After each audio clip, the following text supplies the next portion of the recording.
This is Fred Beck from Fred Talks Fighting. I'm joined with Mams Taylor over Zoom. Mams, you weren't in the press conference that just happened yesterday, but I'm sure you were watching. We'll just go straight into it today. Gibbon Slim, the amount of hype behind this fight is absolutely huge. Everyone is talking about it. I take it you're pretty pleased about it all. Yeah, I think I'm really excited about the actual fights, you know? Um, I'm really excited at the standard of the fights, the excitement, the anticipation, the story. I'm a big sucker for a story. Gib and Slim, there's a real story there, you know?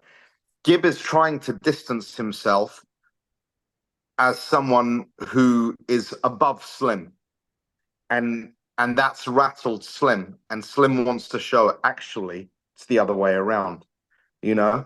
And they've kind of been playing a little bit of cat and mouse for years, you know. And then obviously Gibbs' star shined brighter for a while, and in his absence, Slim has kind of filled those shoes, and it's an inevitable clash. And I think, look, it was a very difficult fight to make.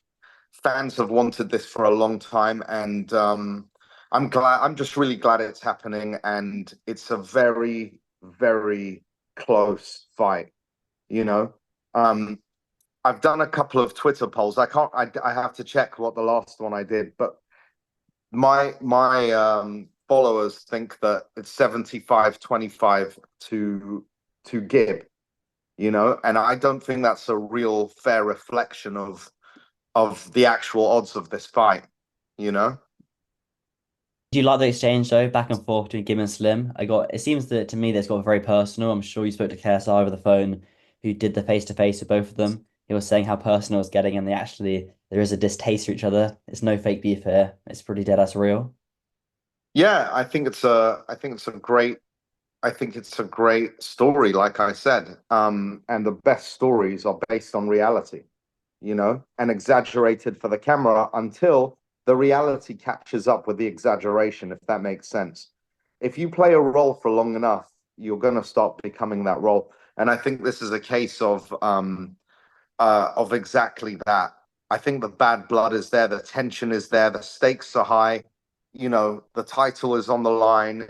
There's a lot to this fight, and they both have a rebellious streak.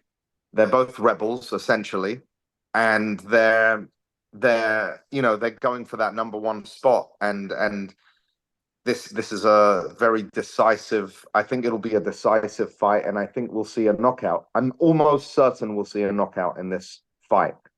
Now, who that knockout goes to, I don't know. I know 8 rounds, the first ever Misfits fight, which is going to 8 rounds. Exciting times ahead. What do you think of this then? Gibb going after Misfits, saying he's going to take down the whole promotion, like he's done to all the other promotions he's fought on. What do you make of him saying he's going after a promotion? That's very unusual for a boxer to say.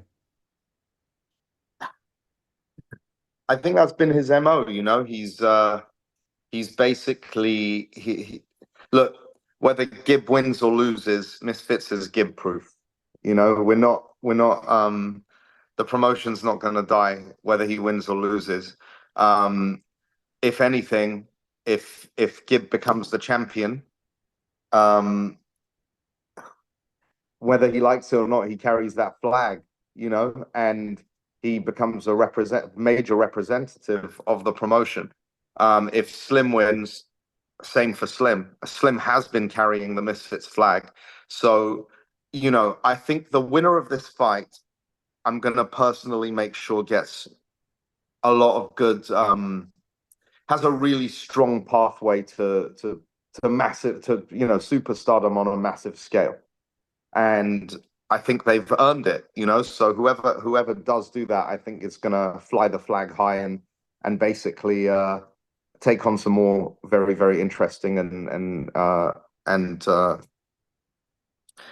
solid challenges.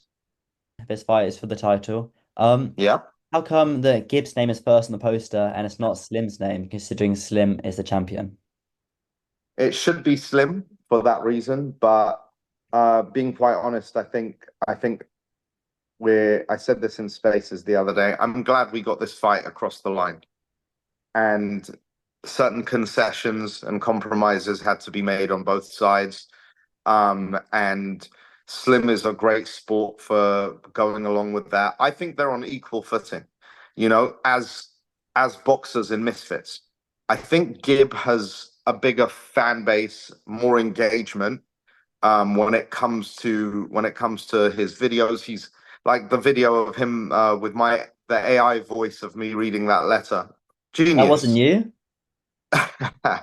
I guess you'll never know. But yeah, I'm all for that. Like he's a master at that. And I think he's put in time and effort where he's been on the big stage before. So it's like current champion versus legend almost, And I have no problem with it. Slim didn't have a problem with it. And I don't think fans should have a problem with it. Gibbs kind of like part of early YouTube folklore within the even way before Misfits was even around, and Slim really rose and came into his own on Misfits, So from that perspective, I think if that's a concession, it's fine. It's an exception, and if it makes sense, then fine. Listen, if KSI, this is a different scale, but and I don't, obviously we know KSI is going to be taking a series of different fights. But if KSI were to say, hey, I want to fight the cruiserweight champion, whoever that will be, even if, let's say, Le'Veon or Josh Brockner or Minicon or Mike Edwards is the champ and KSI fights them, he's still going to come out last, even though they're the champ. It's just the way it is, We'll run through the whole card then. Each fight is a main event. We'll start with Jay Swingler and Nich LMAO. It's a very tough fight for Jay to come back from. Obviously, he's been in the ring a year and a half. Nick's fought twice since then in the Survivor Tag and in the tag team. Nich versus Jay is a banger of a fight. It's sold out at Telford Arena, and we got it in Qatar. Jay Swingler, Nich LMAO. I mean, listen, I was one of maybe 2 or 3 people who said, don't underestimate Nich. Everyone was like, who is this guy with 20 million subscribers that's fighting Jay? This is a warm-up fight. This is clearly not, this and that and the other. And I said, you know what? I thought so until I saw the sparring footage with him and Jarvis. And I was like, he's going to be a handful. This guy's going to be a handful. I think the story's great. I think Jay was very surprised at Nick's ability. I think Nich had a wonderful night that night with a fantastic performance that was arguably enough to get him a draw. And, I said at the time, and I maintain, I could see how Jay won that fight, but I could also have seen if it was argued for a draw. I don't think Nich won, but I definitely could see a case for it being a draw. And I think Jay was unhappy with his performance because he's meant to be levels above Nich. So now Jay's taken time off and he's got a comeback and he's so excited about this. And honestly, I love both of those guys, man. They're just very positive, very cool. And they've got great energy and I love their enthusiasm. And Jay is such a creative and he's so like, he's just really, really on it. When he wants to do something, he does it with care. He wants to make sure it goes perfectly. He's very meticulous. And I'm sure he's applying that same level of detail to his boxing. And Nich is just with it, man. He's one of those guys that you look at and you think, I could have him. And then he's actually quite a problem. He's one of those guys that looks like a good boy, like he just looks like a nice boy, that you'd, that is at the party. He's not the intimidating one. He's not someone, but he's the opposite.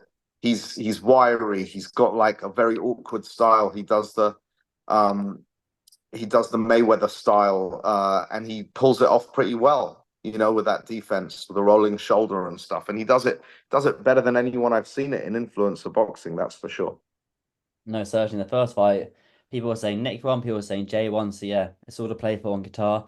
Moving down the card, King Kenny versus Salt Papi. I remember doing interviews at Misfits. It was number 2 in Sheffield, and people were all talking about that fight or the possibility of it happening all the way back over 2 years ago. And here we finally got on the guitar. What another 50-50 fight we got here. Total 50-50 fight. And it really depends. I think their skills are pretty even. I think that Kenny has a tremendous jab, maybe the best jab and influence in crossover boxing. Really, really good. Daly's taught him Daly style. He's all about the fundamentals, and he's really created some the sort of he's tapped into the best of what Kenny has to offer thus far.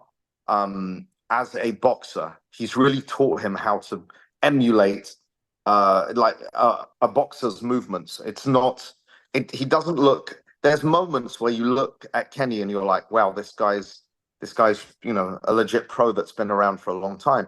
But Salt Papi also has that. Salt Papi, when he's on form, we had everybody scratching their heads. How has this guy not had 100 fights in the amateurs? That was the rumor, and that was what people were saying. And it got the attention from the likes of Eddie Hearn and others who were this guy could actually be a threat as a pro boxer. And I think that applies to both of them. Now they've both taken some missteps and had some things happen, which I believe that they have both learned and grown from a lot. And I think we're going to get the best of Salt Papi and the best of King Kenny in Qatar at the Supercard. No, certainly. I mean, it's all to play for. And you've always said the winner of that fight can also fight the winner of Gibbon Slim. The winner of that will fight the winner of Gibbon Slim, and I think the loser of each of those fights should fight each other too, because those are fights that people want to see and have talked about. I haven't heard people talk about the possibility of. I mean, I'm sure they have, but Slim and Kenny, that's potentially a great fight. Slim against Salt Papi rematch, great fight. Same with all the other possibilities, all the other outcomes. I think we're going to see fireworks that night. There's a lot on the line, and yeah, those two fights just alone, it's great to have those two fights on one card. Never mind all the others, the Swingler and Deji's fighting, and all the other fights as well. So going to be a lot of fun. And then just one last fight before we talk about a few other things. Jarvis, the return of Jarvis, the champion of the 155 division, hasn't fought in over a year. Is coming back for another 50-50 fight against Ben Williams. Jarvis fought about a month ago. He did very well. And then he fought last November, wasn't it? I think it was last November. It was the fight after the Prime card. The card after the Prime card. Jarvis and Ben Williams are so evenly matched, and they're both they're going to bring the heat. They're going to bring the action. They're both going to move forward. I wouldn't say defense is Jarvis's strongest suit, and that can apply to Ben as well. Ben kind of showed some chinks in the armor in his last fight, and Warren, the mechanic, brought that out in moments, Is Jarvis going to capitalize on that? But at the same time, Jarvis also, like I say, they're both very aggressive. They move forward, and they're both susceptible to being chinned. I haven't seen either of them go down, so it's going to be very interesting. But I think there's going to be a lot of action for sure. That's going to be a completely action-packed fight, and a fight of the night candidate for sure. I mean, all of these are. The bonus, it'd be very hard to pick who to give the prime bonus to. One last one, Deji, the man about an opponent right now. How close are you guys to finding Deji an opponent? We're pretty close. Look, Deji, it's his first fight in a while. I think we all wanted to see Deji versus Wasabi. We really did. We really all wanted to see that. And I believe with all my heart that I can make that happen. um, in time, you know? So the opponent he had was perfect for what Deji needed and wanted. And also that opponent has a lot of potential and has a lot of he's got a lot of charisma, you know, to play a heel in this scene. And I can't wait for him to actually fight on Misfits, but for reasons I don't need to go into, like it just didn't happen. So obviously, yes, it's been a scramble as usual. But listen, we've got a fantastic card either way, and there's more fights to come as well. How many more fights have we got left to announce? I'll let you know. I'll let you know when it's on Misfits Instagram. I'll send you the link. Oh, thank you very much. I do appreciate Sure. it. Yeah, no Um, problem. Pay-per-view on a Thursday. This is the first time ever the Cal is on a pay-per-view on a Thursday. It's a very, very unusual day.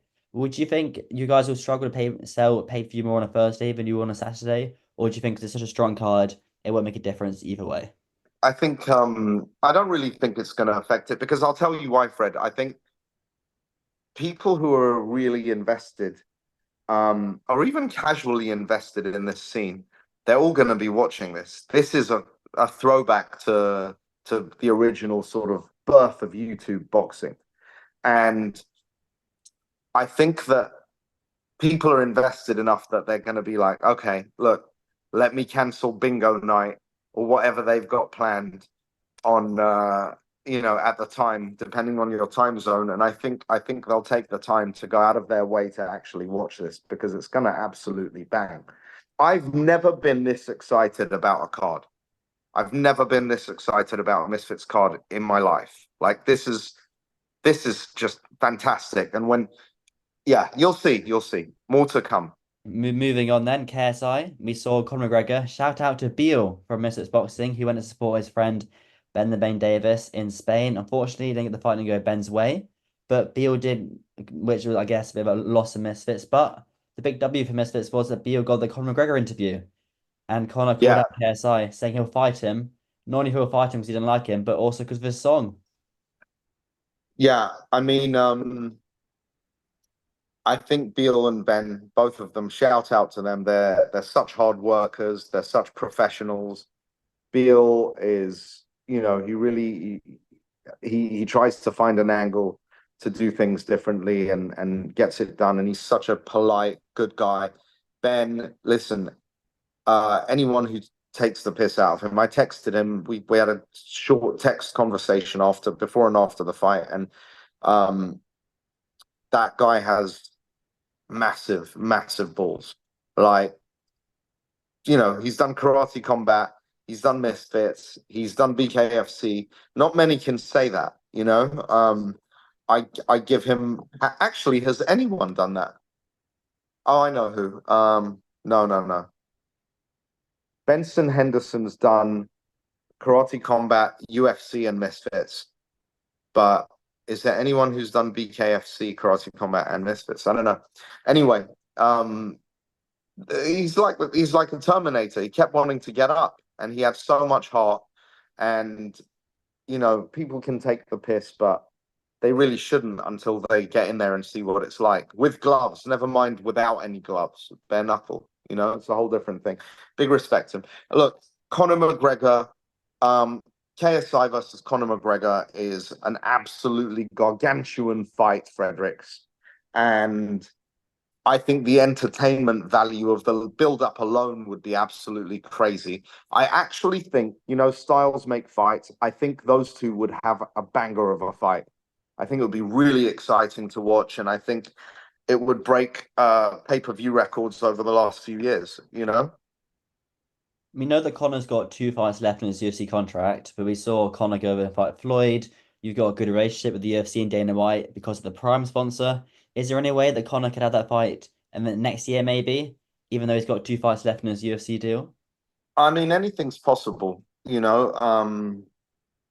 I'm Dana's a very smart businessman and he's very clever and he knows what's going to work best for him. But if it were me, I would think, okay, if Connor's not going to fight an MMA fight and it's taking this long, um, maybe capitalize off a massive fight like that in the world of boxing, where that's guaranteed to do some massive numbers. Do it in Dublin at the Three Arena, you know. You could do it in America. You could do that fight anywhere in the world, to be honest. But I think that fight would probably be one of the most entertaining build-ups ever. So what was your favorite moment out of the whole press tour? And do you think we'd get a press tour for Conor McGregor versus KSI like he did with Floyd? Do a 5-city press tour across the whole Yeah, world? yeah, totally. But I think, look, the difference is KSI is quite aggressive when it comes when if a Conor McGregor comes along and fights KSI, they're gonna have their banter's gonna be insane, and KSI is gonna give as good as he gets, and they're gonna probably get into 5 brawls and 5 press conferences. I think it'll go absolutely nuts. I think I think it'll be a lot of fun for the audience. I think that'd be a massive, epic fight, to be honest with you. So fingers crossed. I'd love to make it happen. Is that fight more likely to happen than the Jake Paul fight? Um, I don't know. I don't know. I can't. Honestly, I've stopped guessing at this point. If it happens, it happens. You know, we're here. We'll do a deal. Um, and look, if Nikisa and I are talking on the phone about business, I'm not going to be dissing him on the phone and calling him names, and I assume he won't be doing that. So if they want to do a deal, we can do a deal. If they want to work with Wasserman direct, they can. If they want to do it through DAZN, they can. I don't care as long as the fight gets done. But it won't happen if Jake will only fight if he's got if he's got an advantage when it comes to the weight. It won't ever happen. KSI doesn't need it. Jake says he doesn't need it. So I'm saying neither of them need it. So you've got to do it where it's as fair as possible. And this is the thing that some of some of the fans actually are, we've got some really intelligent fans, but for some reason, a lot of Jake Paul super fans, they turn their IQ down, or they pretend they're stupid, or they are really stupid. I don't know which it is, but just because Jake says oh, this is the weight, uh, this is the compromise, 192 and a half. That's not the compromise. You're not using what KSI's optimum weight is as a yardstick. Instead, you're using your own 2 weights that you've proposed as a yardstick. So you said, let's fight at 185. KSI's like 180. Let's meet in the middle because he wanted 175. And then he's gone up to 185, and Jake's fighting Mike Tyson. I understand that, at 200 pounds. So then he's like, well, let's do it in the middle of 185 and 200. But KSI don't want to fight at 185 in the first place. He wanted to fight at 175. So if you want to really, really actually be fair, you say whatever's in the middle of 175 and 200 pounds, that's it. I can guarantee you this.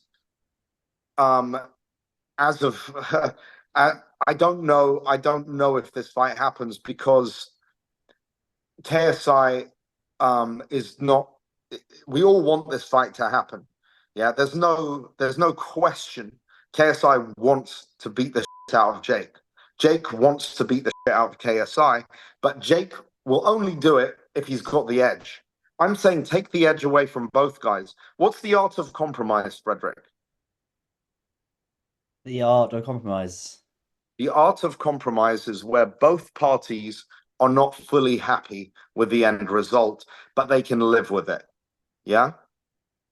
And in this case, Jake still has too much of an advantage at 192. So why fight Jake? Why would KSI fight at a pretty big disadvantage? He shouldn't. But Jake should also not fight at a pretty big disadvantage.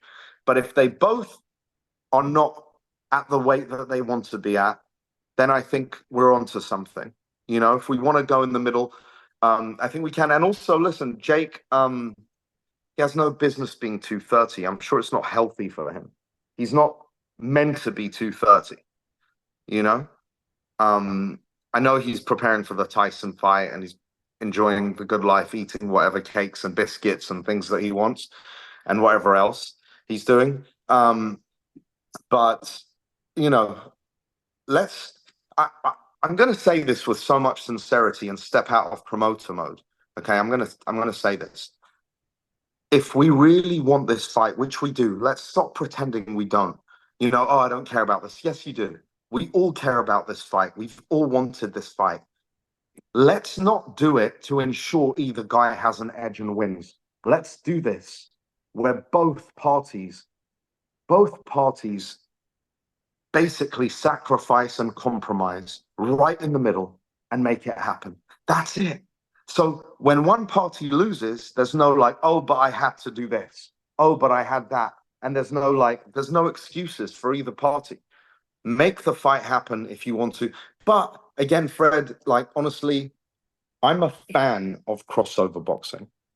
Yeah, I'm a fan of this space. I'm a fan of what this world that we've created, you know. And when I say we, respectfully to myself, I wasn't a part of this, you know. So when I learned about it, I got engrossed. I became a real fan, you know, this space.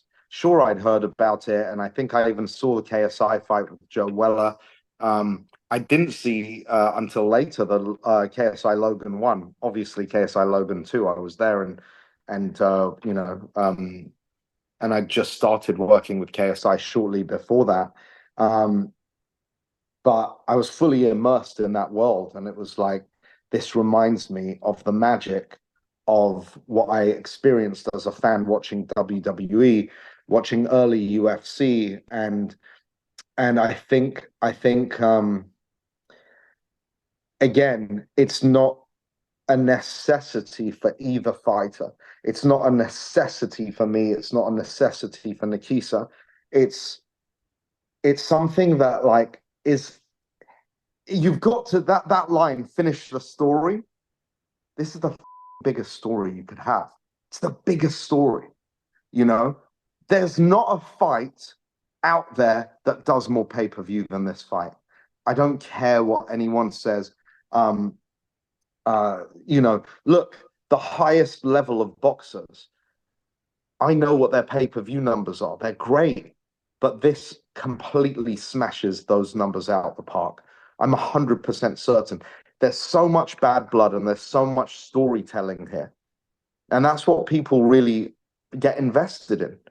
You know, you can only go so far. Listen, no disrespect to Beterbiev and Bivol, for example, the highest level of boxing, yeah, the most incredible, definitely fight of the year candidate, yeah, if not the fight of the year. Do you agree, Fredericks? I agree. I thought Bivol won by 4 rounds, 116, 112. I think that's a bit harsh. I think, you know, I think it was potentially a draw or 115, 113 either way. But either way, I wasn't a judge, and I'm glad I'm not a judge, especially for a fight like that. But they should use the jury system with you know, the Misfits jury system. So basically, I think you can only go so far. The story of that fight sells itself, yeah, because their level of skill is, you know, unparalleled, and you want to watch you want to see who the best is out of the two. And I don't think that fight settled it, so they're going to have a rematch.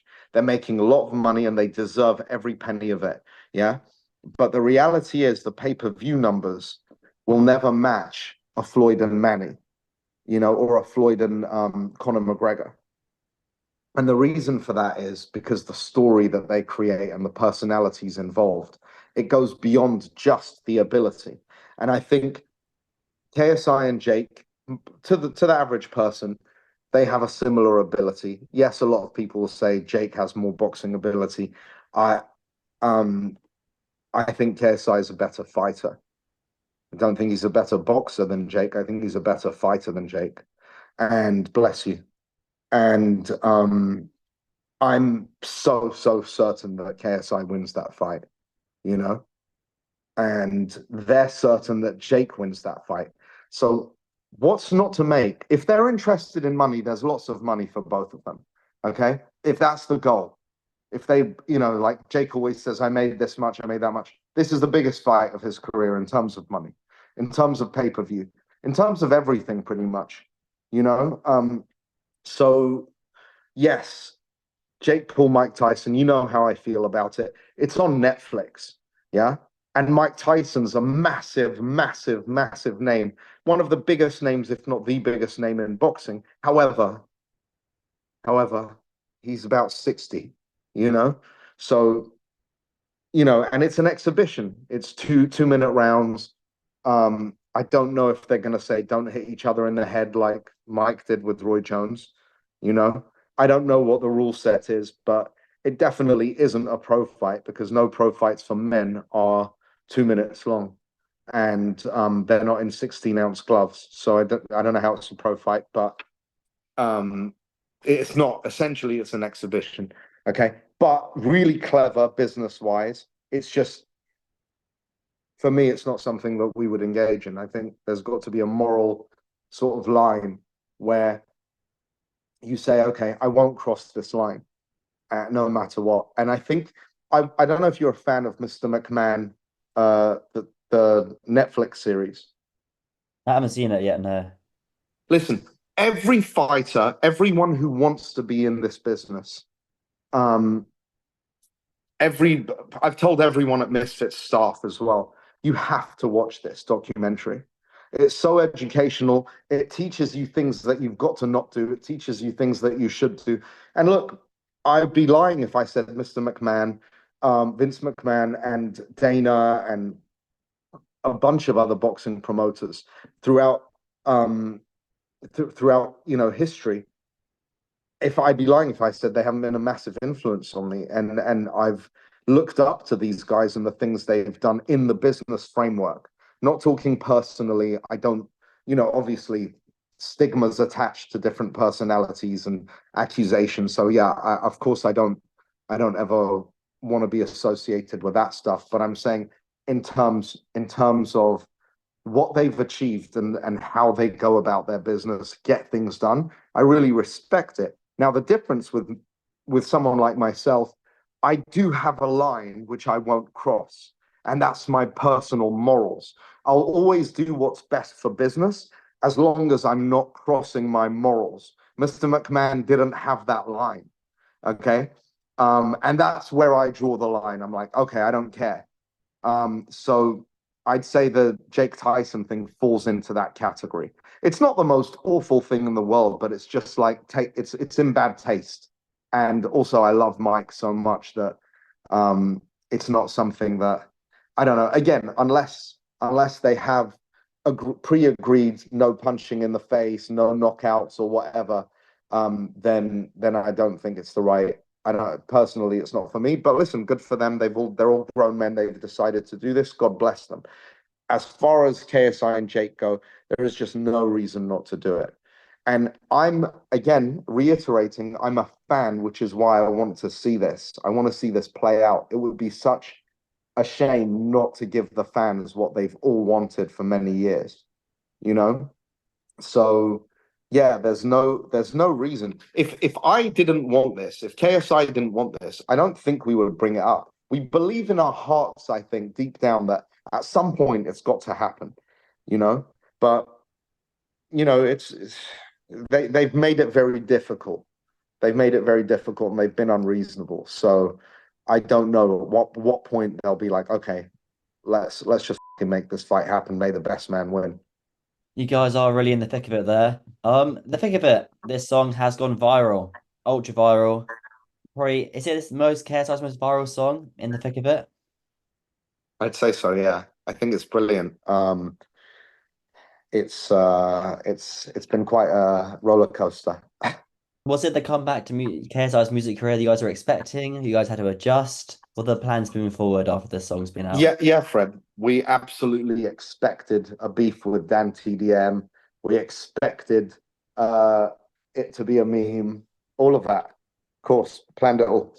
Is Dan TDM going to fight Misfits? You guys have spoken on that. Does KSI want that fight now? KSI, Dan TDM. There's history. You're about your history fights. This would be a big fight.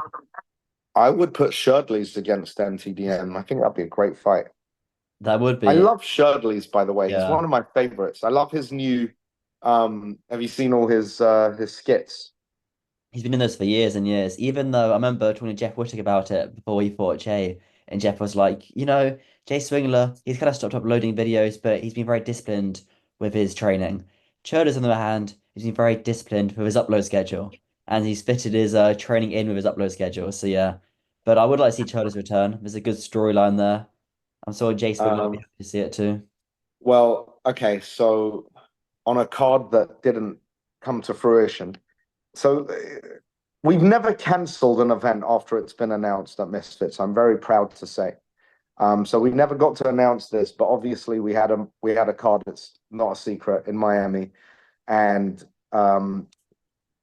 one of the fights that was close to being put together was Soldier Boy potentially fighting Sherdley's. What a So crossover is that? Two polar opposites in different industries, different people. Wow.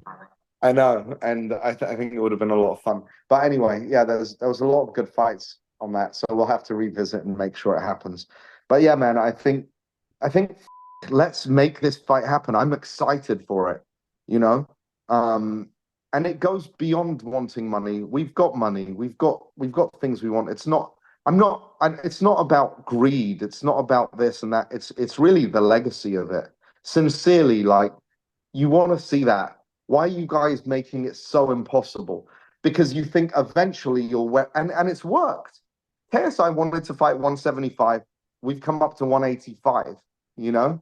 So they've got their way. If they're playing chess and not checkers, which is what Jake always says, he puts the emoji of the on his Twitter. It's worked. But take the fight now. KSI is willing to fight at 185. Let's make it happen. No, certainly, I know.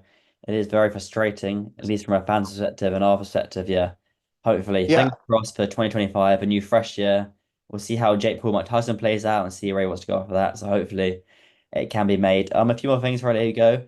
You're wearing a new Misfits cap with a new logo. Misfits has done a slight rebrand. Is the logo, is that the official logo you're wearing now? Because I'll put two yeah. logos on the screen right now. There's one long one where it's written out Misfits Boxing, and there's one shorter one. So what's the So difference? this is the shorter one, Mm.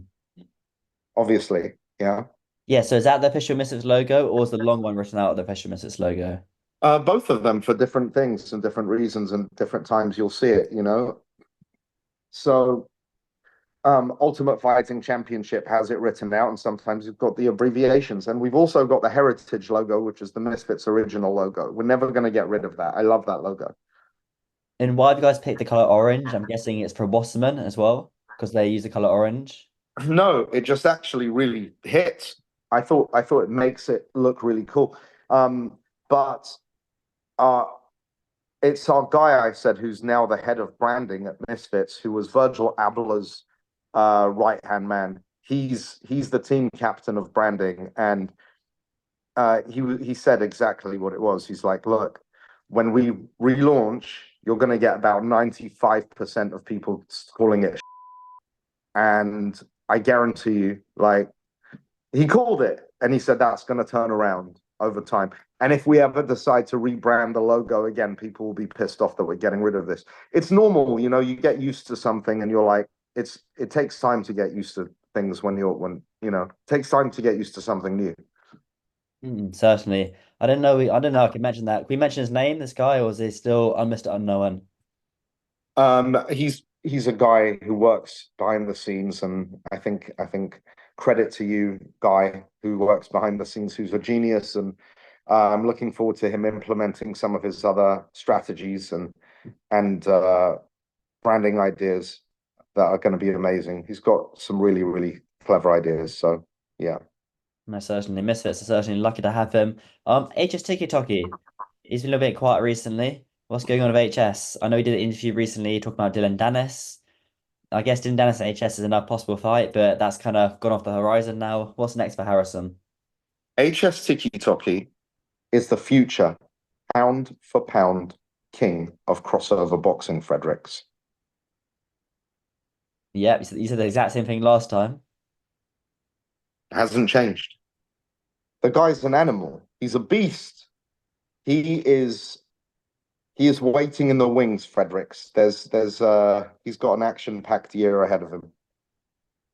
Have you got a plan, a journey set out for him for next year, like a list of opponents? I'm sure he'll be on the first card of the new year for Misfits. If he isn't on the Qatar card, Yes, we definitely have a great plan in mind for Mr. HS. will Dylan Dennis be an opponent? Is the negotiation still ongoing, or is that fight off the table?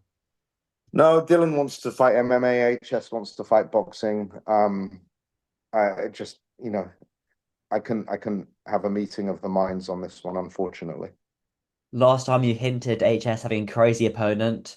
Any news on that at all? You got very excited about? Yeah, I think he's got a massively fun trajectory ahead, and there's always surprises brewing, Fredericks. Okay, nice, nice. Good to see HS back on the scene as well. Let's talk about this then. The lightweight tournament final, I'm guessing, will hopefully be on the Qatar card, but all the other lightweights have become even bigger stars because of the tournament, are kind of left hanging around. What's next for Joey Knight? Um, well, I think I'm very excited about the finals, and previously we didn't know how long, what was going on with Dean and everything, but I think the winner of the tournament gets to have a title shot against Dean. And I think that even though they should celebrate and be proud of that tournament win, whoever it is, whether it's Yadi or Cray Cray, um, they want the gold. They want what Dean has. And Dean is a beast. Dean finds a way to win where the odds are stacked against him, or he looks like he's not winning. He's a winner. It's not easy to beat a winner, but it's a great challenge for Dean. And Dean and I have spoken about the plans for him going forward. And obviously, if he keeps winning, there's some really, really big things in the pipeline for him. Certainly, Dean's done a tremendous job being champion, but Joey Knight, what's next for Joey? Joey Knight, one of my favorite guys on the roster, lovely, lovely guy, great boxer. Actually, I think he would have been him and Dean are two of the biggest punchers in the division. And listen, Joey did very well in the last round. I think it took him a minute to sort of adjust. Cray Cray did very well in that fight as well. And what's next for him? I'd like to see him fight Gingerbeard Photos. Dave Fogarty, even though the Argentinian King fight is being talked about so much, they've gone back and forth, they hate each other, they've been arguing. Would that not make more sense having Joey versus the Argentinian King? Let's wait and see. I think in terms of matchups, I think that'll be a really fun one to watch, though. I think Dave Fogarty, Argentinian King, I'm a fan of too. What a lovely, humble, great guy. Yeah. I definitely want him back, and I think I've got some ideas for him as well. But then again, having Dave Fogarty back on Misfits would be fantastic. I'm a big Dave Fogarty fan. I think he's a really nice guy. He talks trash in your fight. I mean, he had Dean on He the did ropes very in the well in fight. that fight too in the Yeah. beginning, He was doing very well. He was arguably winning round one and two, no? Especially when you're the crowd behind him. Yeah. Big up to Dave Fogarty. He is definitely looking forward to seeing him fight again. Two more things before I let you go. Misfits Mountain. You mentioned this a few times on the Twitter space. I saw it on my Twitter timeline. This is the WWE equivalent to the Royal Rumble. What can you tell me about Misfits Mountain?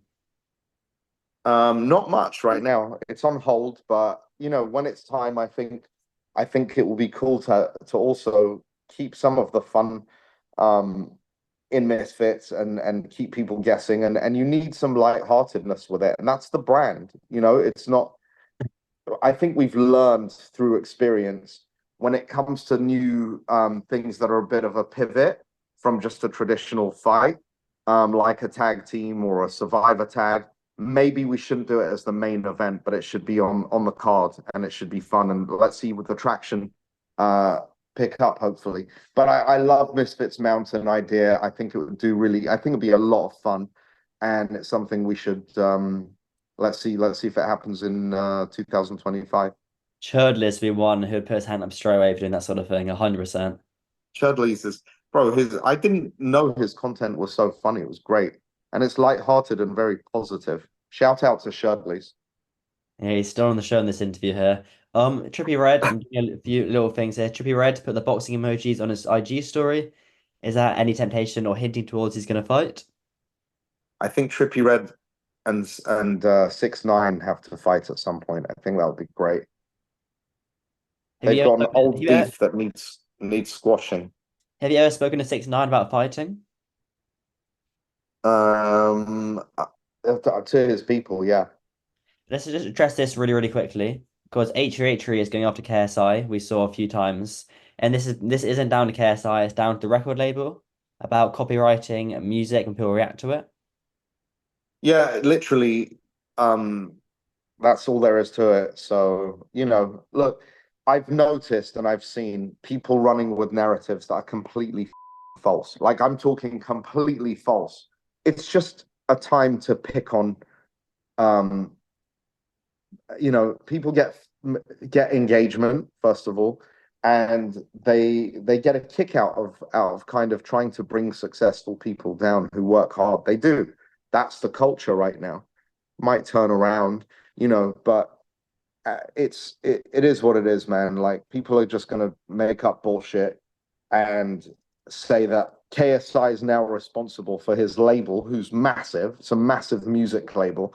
They're they've literally got a system in place that takes down every video for certain reasons or whatever else, copyright claims and everything. And we've requested a while ago, even before this happened. I was like, I thought this was sorted. We gave a whitelist. We gave a list of names to be whitelisted, and then I asked in that same text and had conversations after that as well, saying, "Hey, let's just let YouTubers put this content out. It's a viral piece. Let them, if they're making fun, if they're not making fun, doesn't matter, you know." But KSI's always been an advocate of that, as people have pulled up that tweet. But yeah, it's something, if we were independent and it was up to KSI and myself only, then of course. But it's not, so it's something that's been worked on, and I know a lot of people's videos have been whitelisted and they've been able to review it. But people just run with whatever narrative gets engagement. Even clipping people, inaccurately. It happens in politics. It happens in in the world of creators. Everything's just, it's fucking hard to get a source of truth. People don't have integrity to tell the truth about certain things because it's like not favorable to their narrative, and their narrative is going to be the narrative that creators are going to choose are the ones that they think will get the most engagement. That's all it is. Mm. Yeah. Well, I find even like you look on your Twitter timeline or Instagram posts, it's always the negative things that gets the most views, likes, and engagement rather than the positive things, you know? It's really sad. Yeah, it's really Even on the sad. news headlines, you pick up a newspaper, it's always a negative article on the front cover because it draws the it's not someone milling £1 million or someone saving 10 dogs' lives. It's someone who's been stabbed or murdered or whatever, just to or do more Prime interest. or Prime giving 1.3 million bottles for hurricane relief. You see that in a small article. Not that that's the reason you do things like that, but it's like that doesn't, it's not juicy. So it's not like creators going to be like, oh wow, this is fucking amazing. There's people that are, in trouble and having problems and don't have any access to water or anything, and they're really, really happy to receive any kind of aid that you can give them. So the amount of gratitude for that has been really amazing. And obviously you don't do nice things for the gratitude, but that's enough of a reward in itself. But I notice for sure people jump on the bandwagon of negativity much quicker. It's a terrible thing, man. It really is. But it is what it is. What are you going to do? Like I think the main thing is if you can be an example and do good things in life and try and lead by example by doing that, um, that's all you can do and hope for the best. Yeah, it's annoying, but I guess negativity sells a lot more than positivity nowadays, especially. One last thing before you go in, Danny Aaron's. I guess one of the positives this year is you discovered a few PPV stars other than KSI You got Gibbon Slim, you got L, you got H's TikkyTokky, and also Danny Aaron's. He is fighting against Danny Simpson in the summer. What's next for and Danny Ju- Aaron's? and Julie Poker as well, and of course HS Tiki I Tocky. said him, I said his name.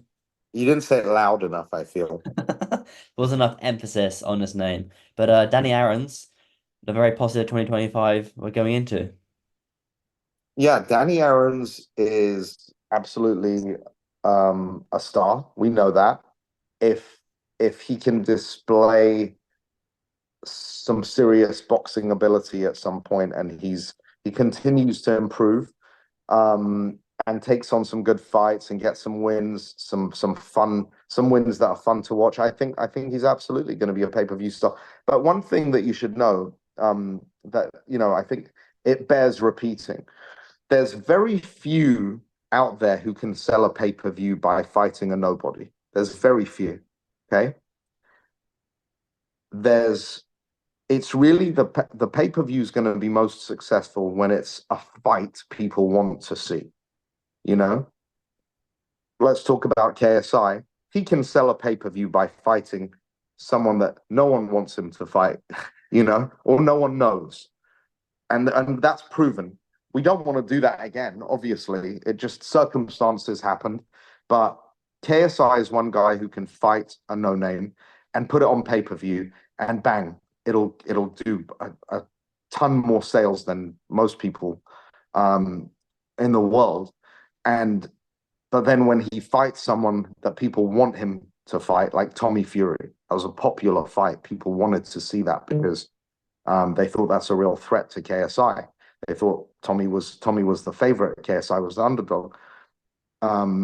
It's the same with if enough people are buzzed about a fight, that's going to create the sales in a pay-per-view. That's going to create the extra excitement rather than the individual being a pay-per-view star. So KSI is an anomaly, but even him, obviously, he's going to sell way more fighting Tommy Fury than he is fighting Joe Fournier. Hmm.